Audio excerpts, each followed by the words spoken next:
folks, Matt Cable's Performance. I'm here with Customer Rod Shop's Real Deal V12 Ferrari powered Torana. Customer Rod Shop gave us the job of installing the Haltech and wiring the vehicle. We've had a lot of, what would you call them, speed bumps along the way, but we've got there.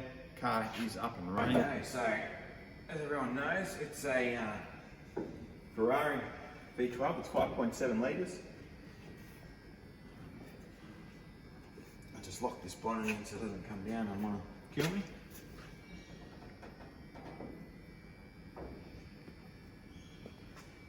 Yeah, so there she is. It's a F133F Ferrari engine out of about a 2006 Ferrari. I'm not going to try and pronounce the model, I don't know how to say it.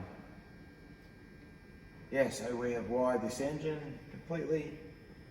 We've changed the coils out, and Zach made these little, I'll get a close up of those.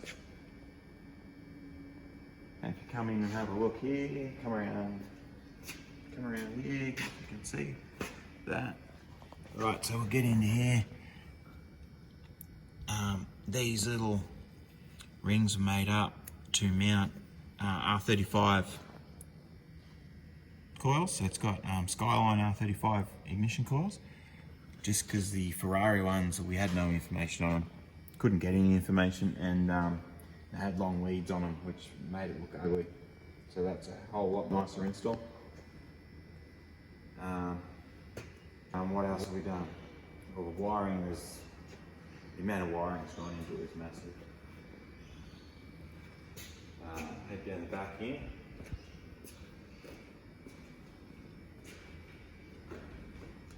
What we did is we put this tank down in here,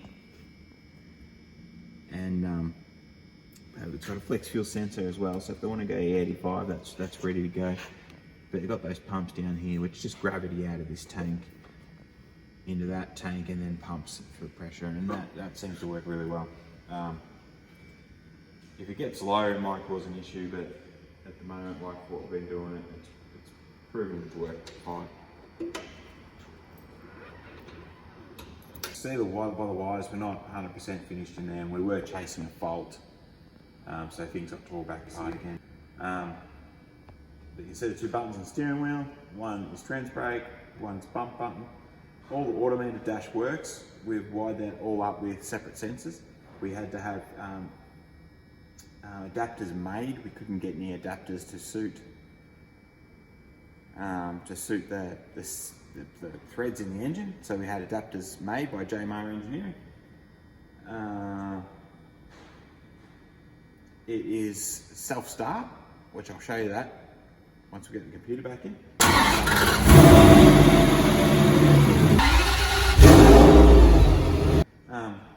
So you basically just hit the button and it starts, hit the button, it shuts the engine down. You turn the ignition on, turn it off. Yeah, so you don't have to hold the button or anything like that. It will automatically start. The shifter, we have a potentiometer connected onto the transmission, which allows the Haltech to know what gear it's in exactly. So, which also automatically engages trans brake when you're in reverse, so you don't have to hold the button when you're backing up. So it knows you're in reverse, so it engages trans brake, which engages reverse. And then it won't start in any gear but park neutral. So that's all through the ECU. We'll go underneath here. So up under here, so if you come in close there, you can see these adapters we had made. So we can have that. That's temperature. So that one's temperature for the automated gauge. That one is pressure for the automated gauge. This one is pressure and temperature for the Nexus R5 ECU. That one we were able to get an adapter for, but these two we weren't. We've had the pan off, resealed the sump because the sump was leaking reasonably bad. Wired the alternator, and the alternator is sort of a semi-smart alternator, so it's also connected into the Nexus. What else have we got down here? We have the crank angle sensor, that was an ordeal. So we come here, you can see the crank angle sensor up in there. Spin around the back there. How that works, we've got the teeth, we've got missing teeth, so where it knows it's back to the start again of its cycle. And that's a crank angle sensor. So the crank angle sensor was not in it, there was not a hole, there was nothing in there. So we've had the box out, the transmission out, and gave the plate to JMR Engineering with specifications on the alignment of the teeth, the gap of the sensor, etc. And they've machined this out for us and made this little spacer so that gap is correct there, and it's working really good. That is the Ferrari sensor, which we had to source and find and get one, and that took a bit of an effort to find that as well. But we got there. The trans brake, already mentioned that. And then we have the wide bands, twin wide bands. We'll come along here, down the back a bit further. The diff. We had to have this yoke here machined. JMR machined that for us as well.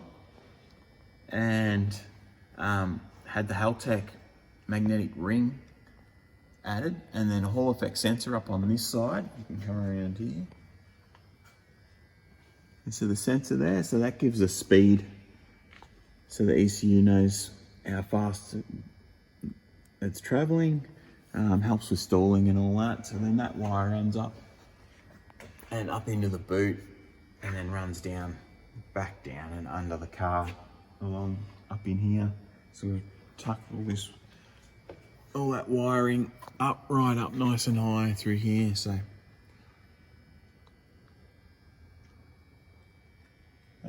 that's the basic rundown of what we've done. Next job is get the ECU in. I'll tidy all that wiring back up under the dash and get it on the dyno and get it tuned. So you can also see, if you duck back in here, Dylan, you can see just through there, through the gap there, up in there, you can see the potentiometer. It's got Haltech written on the side of it, so it knows what gear it's in.